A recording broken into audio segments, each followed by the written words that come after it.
اعوذ باللہ من الشیطان الرجیم بسم اللہ الرحمن الرحیم۔ تفسیر قرآن مجید کے سلسلے کا باقاعدہ آغاز کرتے ہیں۔ آج جمعۃ المبارک ہے، جمعۃ الوداع ہے، 25واں روزہ ہے۔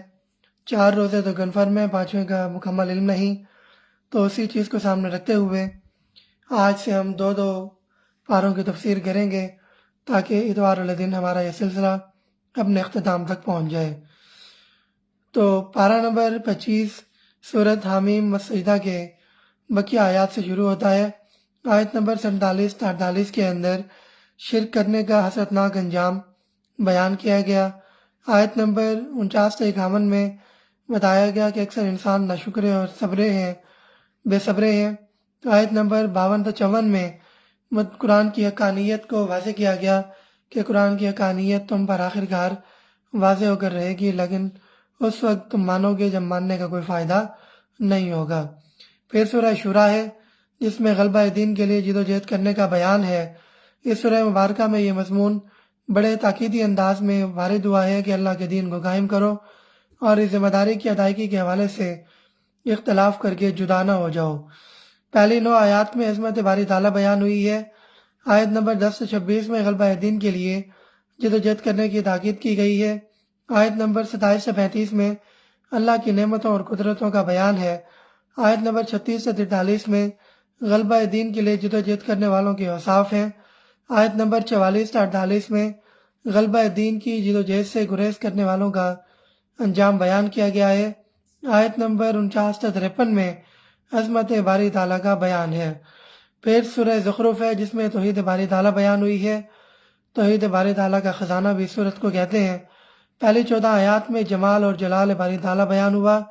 آیت نمبر 15 تا 45 میں مشرکین مکہ کی گمراہیوں کی مذمت کی گئی۔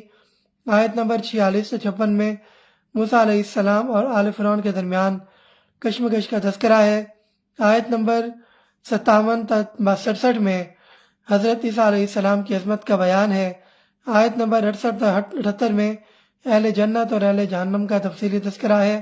آیت نمبر 79 تا 89 میں نبی کریم صلی اللہ علیہ وسلم کے ساتھ مشرکین مکہ کی کشمکش کا تذکرہ بیان کیا گیا ہے۔ آیت میں اس کے بعد سورہ دخان ہے۔ سورہ دخان میں مشرکین مکہ کے بے بنیاد شبہات، اعتراضات اور شکوک کا بڑا مؤثر جواب دیا گیا۔ پہلی 8 آیات میں اللہ رب العزت اور شب قدر کی عظمت بیان کی گئی۔ 3 راتیں گزر چکی ہیں، باقی 2 راتیں موجود ہیں۔ ہو سکتا ہے کہ شب قدر گزر چکی ہو سکتا ہے کہ مل جائے، تو اللہ ہم سب کو یہ توفیق عطا فرمائے۔ آیت نمبر 9 تا 16 میں مشرکین مکہ پر عذاب کا واقعہ بیان ہوتا ہے۔ آیت نمبر 17 تا 33 میں آل فرعون پر عذاب کا واقعہ بیان ہوا ہے، اور آیت نمبر 34 تا 42 میں مشرکین مکہ کے لیے وعید بیان ہوئی ہے۔ پھر اس کے بعد سورۃ دخان آتی ہے۔ سورہ دخان کے بعد سورہ جاسیہ ہے۔ سورہ جاسیہ کے اندر کافروں پر اتمام حجت کی گئی ہے۔ پہلی 15 آیات میں یہ بتایا گیا کہ جو لوگ آیات الہی سے اعراض کریں گے ان کا انجام کیا ہوگا۔ آیت نمبر 16 تا 22 کے اندر شریعت کی پیروی کا حکم دیا گیا، بڑے مدلل انداز میں یہ حکم دیا گیا ہے۔ آیت نمبر 23 سے 26 میں خواہشات پرستوں کی مذمت کی گئی ہے جو اپنی خواہشات کے پیچھے بھاگنے والے لوگ ہوتے ہیں، اور آیت نمبر 27 سے 37 میں آخرت کا احوال بیان کیا گیا ہے۔ پھر سورہ احقاف ہے۔ سورہ احقاف 26ویں پارے میں شروع ہوتی ہے جس میں عقائد کی اصلاح کی گئی ہے، اعمال کی اصلاح کا بیان ہے۔ اس سورہ مبارکہ میں عقائد کی دعوت دی گئی ہے، توحید کی دعوت دی گئی ہے، شرک کی مذمت کی گئی ہے، رسالت کی حقانیت ہے، تاریخ سے عبرت حاصل کرنے کا کہا گیا ہے، اچھے کردار کی مذمت بیان کی گئی ہے۔ اس کے بعد اللہ رب العزت نے برے کردار کی خباثت کے لوگوں کا بتایا۔ اخروی جزا سزا کی کیفیت ایسے مؤثر اسلوب میں بیان کی گئی کہ یہ انسان کے عقائد کی اصلاح کے لیے کافی ہے۔ پہلی 6 آیات میں شرک کی مذمت کی گئی ہے۔ اگلی 6 آیات میں مشرکین مکہ کے ساتھ مذمت کی گئی، کشمکش کی گئی، ان کی جو کشمکش تھی اس کی مذمت کی گئی۔ آیت نمبر 13 تا 16 میں نیک اعمال کرنے والوں کا مثالی کردار بیان کیا گیا۔ آیت نمبر 17 تا 20 میں برے کام کرنے والوں کا مذمت کی گئی، کردار بیان کیا گیا ان کا۔ آیت نمبر 21 تا 28 میں تاریخ کی عبرت کے واقعات بیان کیے گئے۔ آیت نمبر 29 تا 32 کے اندر جنات کی ایمان افروز دعوت کا تذکرہ ہے، اور آیت نمبر 33 تا 35 کے اندر احوال آخرت بیان کیا گیا ہے۔ اس کے بعد سورت آتی ہے سورہ محمد، جس میں انسانوں کے 3 کردار بیان کیے گئے۔ اس سورہ مبارکہ میں انسانوں کے 3 گروہ یعنی مومنین، کافرین اور منافقین کا کردار بیان ہوا اور ان کا انجام بیان کیا گیا ہے۔ پہلی 15 آیات میں مومنوں اور کافروں کی کردار اور انجام بیان ہوا۔ آیت نمبر 16 تا 31 میں منافقانہ کردار کی مذمت بیان کی گئی۔ آیت نمبر 32 تا 34 کے اندر کافروں کی مذمت کی گئی، اور آیت نمبر 35 تا 38 میں مومنوں کو ہدایات دی گئیں۔ آیت نمبر 35 تا 38 ہو گئی۔ اس کے بعد سورہ فتح ہے۔ یہ صلح حدیبیہ کے پس منظر میں ہے کہ جب یہ افواہ پھیل گئی کہ حضرت عثمان کو شہید کر دیا گیا ہے، مسلمان عمرے کے لیے گئے تھے، تو اس وقت پھر وسلم نے ایک ہاتھ رکھا، پھر صحابی کا ہاتھ رکھا، پھر اپنا ہاتھ اوپر رکھا اور تمام صحابہ سے بیعت لی کہ جب تک عثمان کا بدلہ نہیں لے لیں گے ہم واپس نہیں جائیں گے۔ یہ اس واقعے کی یاد میں صورت نازل ہوئی، اور بہت قیمتی صورت ہے قرآن مجید کی۔ فتح مبین اور صلح حدیبیہ کا بیان ہے اس صورت میں۔ پہلی 7 آیات میں صلح حدیبیہ کی برکات بیان کی گئی۔ آیت نمبر 8 تا 10 میں اللہ اور اس کے رسول کی عظمت بیان کی گئی ہے۔ آیت نمبر 11 تا 17 میں منافقین کی مذمت بیان کی گئی ہے، اور آیت نمبر 18 تا 28 میں مومنوں کی تحسین بیان کی گئی ہے۔ پھر سورہ حجرات ہے۔ سورہ حجرات، اس میں اسلامی ریاست کے احکامات بیان کیے گئے ہیں۔ اسلامی ریاست کے حوالے سے رہنما اصول اور اس کے اندرونی استحکام کے لیے اہم ہدایات دی گئی ہے۔ پہلی 5 آیات میں اسلامی ریاست کی دستوری بنیادوں کا تذکرہ کیا گیا۔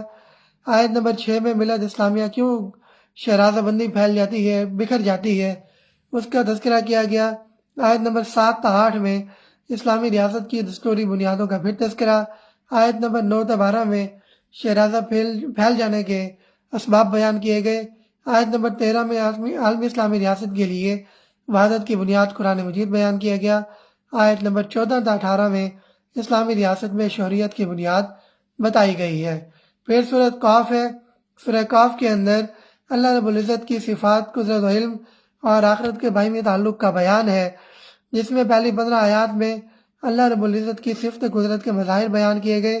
آیت نمبر 16 تا 18 میں اللہ رب العزت کی صفت علم بیان کی گئی، اور آیت نمبر 19 تا 45 میں آخرت کے واقعات اور احوال تفصیل کے ساتھ بیان کیے گئے۔ موت کا احوال، پھر حشر کے واقعات، سزا جزا، پوری تفصیل کے ساتھ یہ واقعہ بیان کیا گیا۔ اور اس پارے کی آخری صورت ہے سورہ زاریات۔ سورہ زاریات تذکیر بالقرآن کا شاہکار ہے۔ اس صورت میں تاریخی واقعات، آیات آفاقی اور احوال قیامت کے ذکر مختصر لیکن بڑے مؤثر انداز میں بیان ہوا، اور تذکیر بالقرآن کے اعتبار سے یہ صورت اپنی مثال آپ ہے۔ پہلی 19 آیات میں آخرت کا احوال بیان ہوا، یعنی پچھلی صورت کے ساتھ ربط بنا دیا گیا۔ پھر آیت نمبر 20 تا 32 کے اندر 20 تا 23 کے اندر آیات آفاقی و انفسی پر غور کی دعوت دی گئی۔ آیت نمبر 24 سے 46 میں تاریخ سے عبرت حاصل کرنے کا حکم دیا گیا۔ آیت نمبر 47 سے 51 میں آخرت کے بارے میں ایک دلیل دی گئی، اور آیت نمبر 52 تا 60 کے اندر مشرکین مکہ کے ساتھ کشمکش بیان کی گئی۔ یہاں پر 26ویں پارے کا باقاعدہ اختتام ہو جاتا ہے۔ آیات کی تفصیل کے اندر زیادہ اس لیے نہیں گئے تاکہ آپ اس کو کم وقت میں سمجھ سکیں۔ یہ موضوعات ہیں ان صورتوں کے۔ اللہ رب العزت ہمیں عمل کی توفیق عطا فرمائے۔ وآخر دعوانا الحمد للہ رب العالمین۔